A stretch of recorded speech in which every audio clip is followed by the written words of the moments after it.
As-tu déjà eu cette impression, subtile mais profonde, que tu marchais dans la bonne direction, même sans preuve tangible? Comme si, malgré les doutes, les luttes ou les silences de Dieu, quelque chose en toi te murmurait. Continue, tu es sur le bon chemin. Dans notre vie chrétienne, il arrive que l'on doute. Est-ce que, est-ce que Dieu est satisfait de ma route?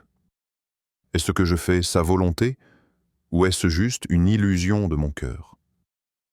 Ce message s'adresse à toi, qui cherches à discerner les signes de Dieu. Non pas à travers des éclairs dans le ciel ou des miracles spectaculaires, mais à travers les fruits visibles dans ta vie quotidienne. Aujourd'hui, je vais te parler de 8 signes concrets qui montrent que tu es sur le bon chemin avec Dieu. Ce ne sont pas des règles rigides, mais des indicateurs profonds, enracinés dans l'Écriture et validés par l'expérience de ceux qui marchent avec lui. 1. Tu marches dans l'intégrité, même quand personne ne regarde. L'intégrité, ce mot que l'on entend si souvent, mais qui est si rarement vécu pleinement. Marcher dans l'intégrité, c'est faire le bien, même quand il n'y a pas de spectateurs pour t'applaudir. C'est choisir l'honnêteté dans un monde où la tromperie semble plus rentable. C'est refuser de tricher, même quand l'occasion est facile et que personne ne saurait jamais. Mais pourquoi est-ce un signe que tu es sur la bonne voie avec Dieu? Parce que l'intégrité vient de la crainte respectueuse du Seigneur. Elle n'est pas motivée par le regard des autres, mais par une relation personnelle avec un Dieu qui voit dans le secret.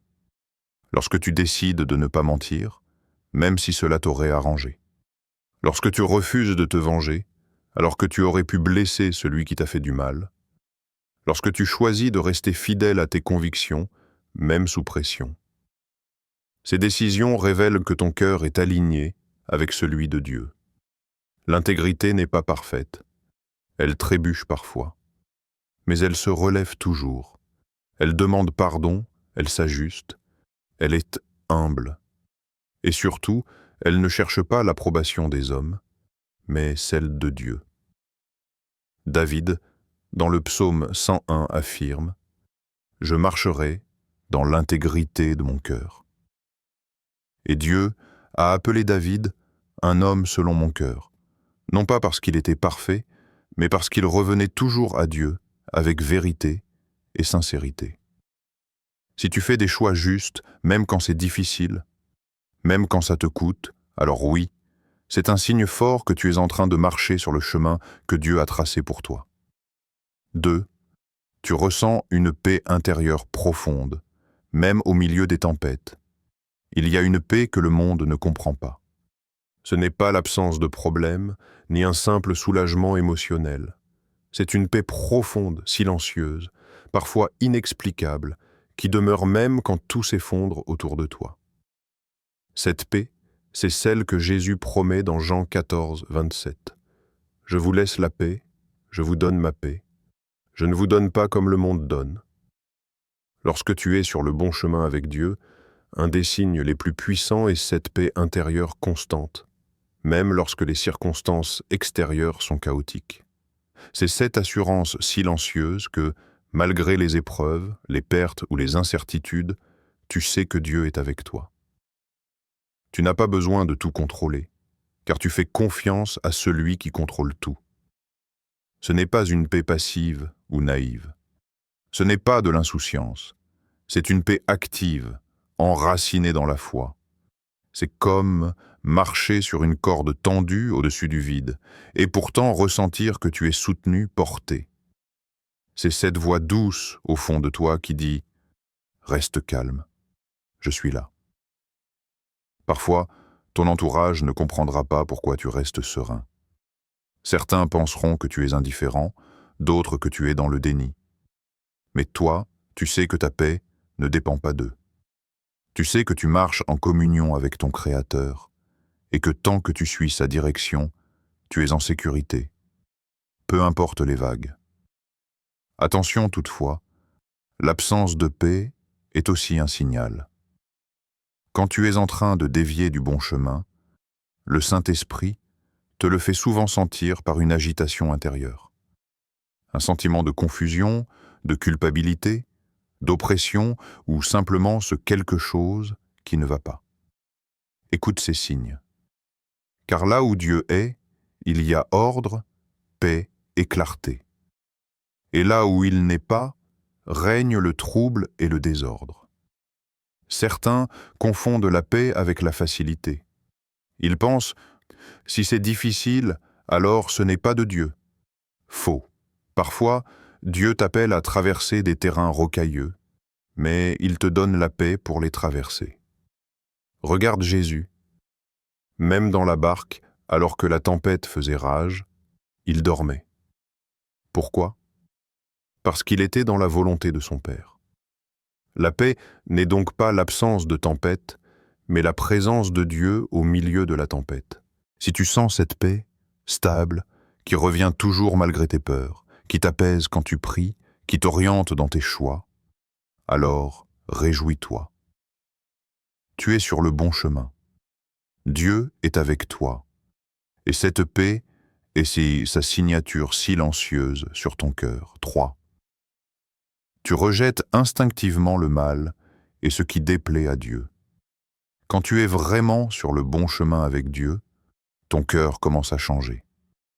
Tes goûts, tes envies, ta sensibilité spirituelle s'aiguisent. Ce que tu trouvais divertissant hier te met désormais mal à l'aise. Ce que tu tolérais par habitude te semble soudainement pesant. Ce n'est pas que tu deviens intolérant ou fanatique, tu es simplement en train de haïr ce que Dieu est et d'aimer ce qu'il aime. Dans Psaume 101:3, David déclare « Je ne mettrai rien de mauvais devant mes yeux, je hais la conduite des infidèles, elle ne s'attachera point à moi. » Il ne s'agit pas seulement d'actions visibles, mais aussi de pensées, de divertissements, de paroles, d'attitudes qui nourrissent le péché en silence. Rejeter le mal ne veut pas dire se croire parfait. Cela signifie reconnaître ce qui blesse ton âme et t'en détourner par respect pour Dieu. C'est par exemple refuser de regarder un contenu vulgaire, même s'il est à la mode. C'est éviter les conversations toxiques, les plaisanteries douteuses, les comportements manipulateurs, même s'ils sont acceptés socialement. Ce rejet du mal devient presque instinctif. Tu n'as plus besoin de diverser pour te convaincre que quelque chose est mauvais. Le Saint-Esprit en toi t'avertit. Tu ressens une alerte, une impression de malaise, un recul intérieur. Et même si personne ne te juge, tu sais que tu ne peux pas rester là.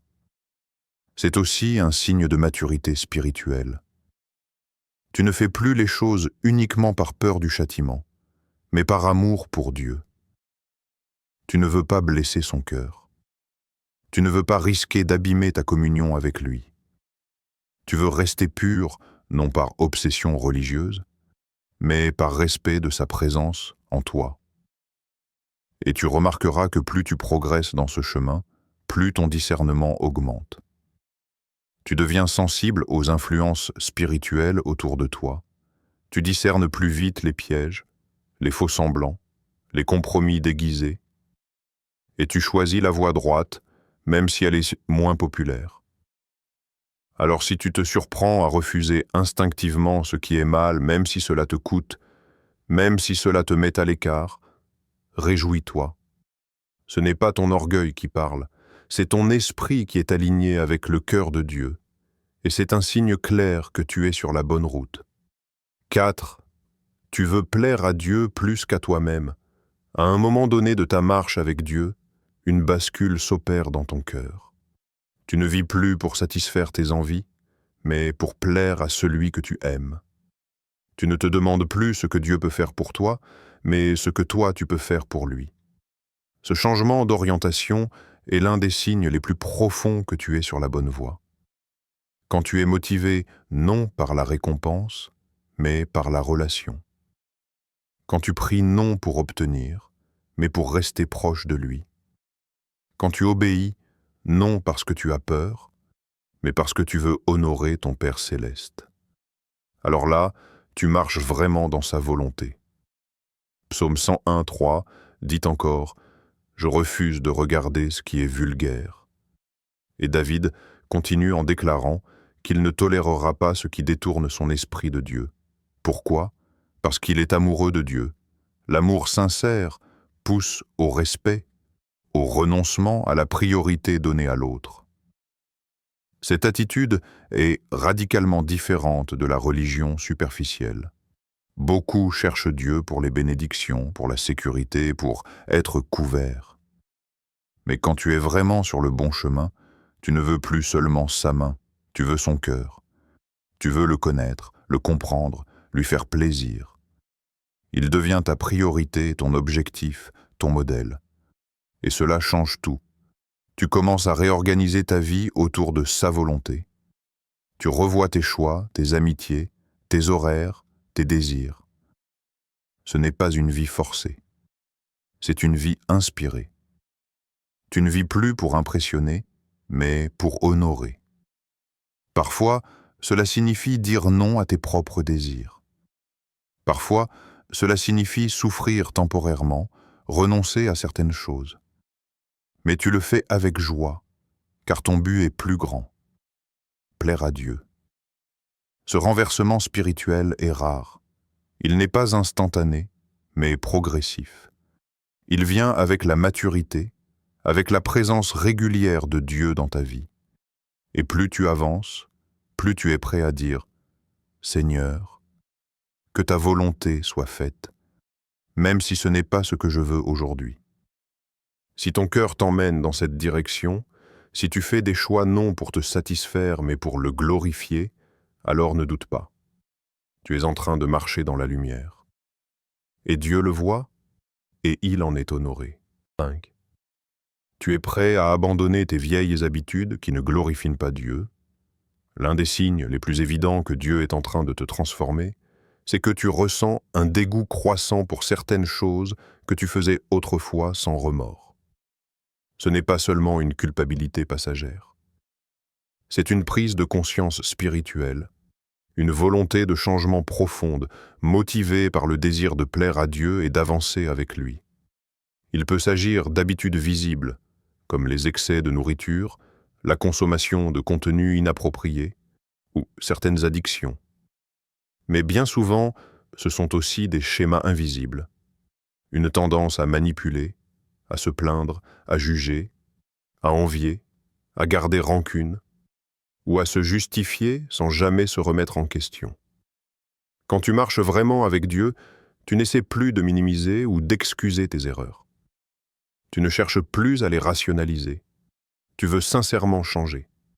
Tu veux que ton caractère reflète celui de Jésus. Tu es prêt à affronter la douleur du renoncement pour vivre la beauté de la liberté. David disait dans le psaume 101, 4 « J'ai éloigné de mon cœur toute voie perverse. Je ne veux rien avoir à faire avec le mal. » Il ne s'agissait pas seulement de rejeter l'action extérieure, mais aussi de purifier l'intention intérieure. Ce processus de transformation n'est pas toujours rapide. Dieu travaille en couches. Il te révèle d'abord certaines choses, et quand tu es prêt, il t'en montre d'autres. Mais à chaque étape, tu choisis de laisser tomber ce qui t'éloigne de lui, même si cela t'a longtemps semblé normal, même si tu y étais attaché. Ce renoncement est un acte d'amour. C'est comme dire « Seigneur, cette chose me plaît peut-être encore un peu, mais elle t'attriste. Alors, je choisis de t'aimer plus qu'elle. » Et Dieu honore ce genre de décision. Il ne te laisse pas seul dans l'effort. Il te donne la force de changer, la grâce de recommencer et la joie de voir ta croissance. Abandonner ces mauvaises habitudes n'est pas une perte. C'est un gain immense. C'est se libérer d'un fardeau. C'est retrouver la paix intérieure, la clarté d'esprit, la cohérence spirituelle. C'est ouvrir un espace dans ta vie pour que Dieu y déverse de nouvelles bénédictions. Alors si tu es en train de revoir tes habitudes, si tu luttes mais avances, si tu fais des efforts concrets pour rompre avec ce qui ne glorifie pas Dieu, réjouis-toi, c'est la preuve vivante que tu es sur la bonne route. Dieu travaille en toi, et ton obéissance. L'honore, 6. Tu développes une compassion sincère pour les autres, comme Dieu aime les gens. Quand ton cœur commence à battre au rythme de celui de Dieu, tu ne peux plus regarder les gens comme avant. Tu ne vois plus uniquement leurs défauts, leurs erreurs ou leur apparence extérieure. Tu commences à voir leur âme. Tu ressens une profonde compassion pour ceux qui souffrent, qui cherchent, qui se perdent, même s'ils ne te ressemblent pas. Ce changement de regard n'est pas naturel. Il vient du Saint-Esprit. Il vient quand tu passes du jugement à l'intercession, de l'indifférence à l'amour, du repli à l'ouverture. Ce n'est pas de la sympathie temporaire, c'est une transformation intérieure. Tu commences à aimer comme Dieu aime. Le psaume 101, 5 dit « Je ferai taire celui qui médite en secret contre son prochain. Je ne supporterai ni les regards hautains, ni le cœur orgueilleux. » Cela montre une sensibilité forte au respect des autres, une volonté de ne pas tolérer les critiques injustes, la calomnie ou l'arrogance. Quand tu es sur le bon chemin avec Dieu, tu protèges les autres. Tu refuses de participer à des conversations qui rabaissent. Tu soutiens au lieu de condamner. Tu tends la main au lieu de pointer du doigt. Tu deviens un reflet de l'amour divin. Un amour qui relève, qui pardonne, qui espère. Aimer les autres comme Dieu les aime, ce n'est pas toujours facile. Parfois, cela demande de pardonner ce qui est difficile à oublier, d'être patient avec ceux qui ne changent pas aussi vite que toi, de tendre la main à ceux qui t'ont blessé. Mais quand tu fais cet effort, tu ressembles à Jésus. Et c'est un puissant signe de maturité spirituelle. Ce type de compassion se manifeste aussi dans ta manière de servir. Tu ne le fais plus pour briller ou te faire remarquer, mais par vraie bienveillance. Tu veux voir les gens guérir, grandir, avancer avec Dieu. Ton cœur se réjouit quand les autres réussissent, même si cela ne te rapporte rien. Et là, tu te rends compte que tu es en train de vivre selon l'esprit du royaume. Tu sèmes la grâce, tu inspires la bonté, tu portes du fruit spirituel, tu deviens un témoin vivant de l'amour de Dieu sur terre. Si tu vois en toi cette transformation, plus d'empathie, plus de douceur, plus de compréhension, alors ne doute pas. C'est un signe que tu es aligné avec le cœur de Dieu. Et plus tu continues à aimer comme lui, plus tu es solidement ancré dans sa volonté. 7. Tu fais attention aux personnes que tu laisses entrer dans ton cercle intime. L'amour chrétien est universel, mais la proximité relationnelle, elle, doit être sélective. Un cœur aligné avec Dieu apprend à aimer tout le monde, mais n'accorde pas sa confiance à n'importe qui. Quand tu marches sur le chemin de Dieu, tu commences à réaliser que certaines compagnies peuvent nourrir ton feu spirituel, alors que d'autres peuvent l'éteindre lentement. Ce discernement ne vient pas du jugement, mais de la sagesse. La parole est claire, les mauvaises compagnies corrompent les bonnes mœurs. 1 Corinthiens 15, 33.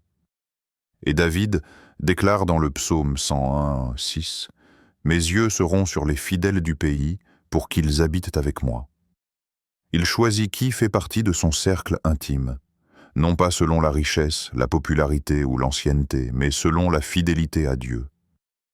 Ce 7e signe consiste à protéger ton atmosphère spirituelle. Quand tu es sur le bon chemin, tu commences à remarquer que certaines relations te drainent, te désorientent ou t'éloignent doucement de la présence de Dieu.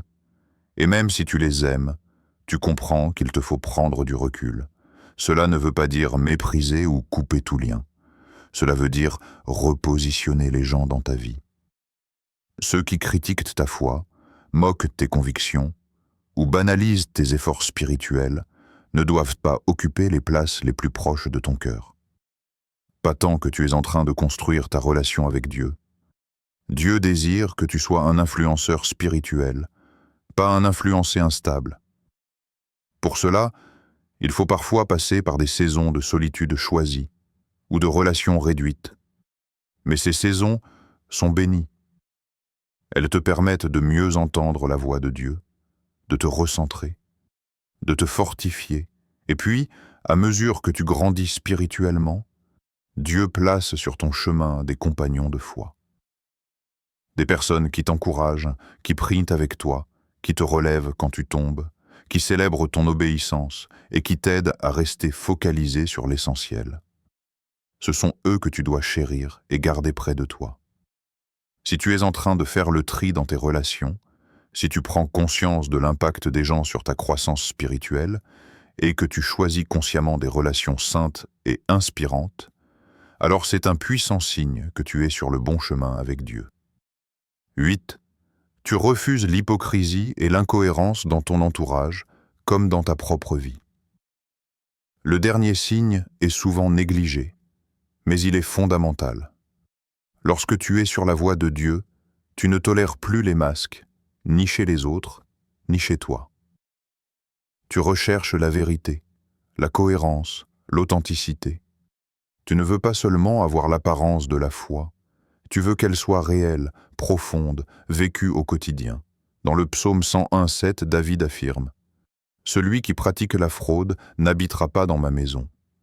Celui qui dit des mensonges ne subsistera pas en ma présence. » Il ne veut rien avoir à faire avec l'hypocrisie.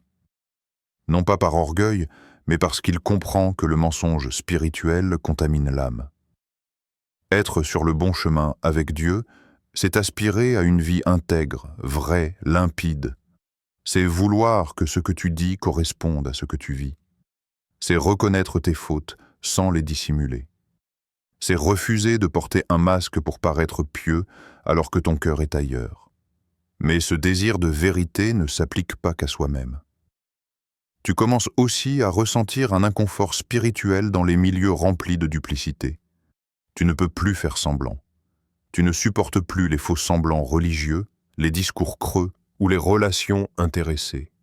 Tu cherches des gens vrais, des gens qui pleurent, qui tombent, mais qui se relèvent sincèrement. Des cœurs transparents, pas parfaits. Et tu deviens toi-même cette personne, honnête sur ton parcours, humble dans ta foi, et fidèle à Dieu même quand c'est discret. Ce refus de l'hypocrisie est aussi une forme de protection. Quand tu refuses que des personnes aux motivations corrompues fassent partie de ton cercle, tu protèges ton appel. Tu protèges ta paix. Tu protèges ta croissance. Et surtout, tu honores Dieu, car il est vérité. Et il ne peut se plaire dans une maison remplie de faux-semblants. Si tu fais partie de ceux qui préfèrent une vérité difficile à un mensonge confortable, alors Dieu est avec toi. Si tu avances en transparence, même quand c'est coûteux, alors tu marches dans sa lumière. Si ces 8 signes résonnent en toi, sache que Dieu te guide et t'encourage à persévérer. Le chemin avec lui n'est pas toujours facile, mais il est toujours sûr, toujours rempli de sens. Continue à marcher dans sa lumière. Si ce message t'a touché, abonne-toi à cette chaîne pour recevoir encore plus de contenus inspirants qui nourrissent ta foi. N'oublie pas de cliquer sur la cloche de notification pour ne rien manquer et partage cette vidéo à quelqu'un qui en a besoin aujourd'hui. Dieu te bénisse puissamment.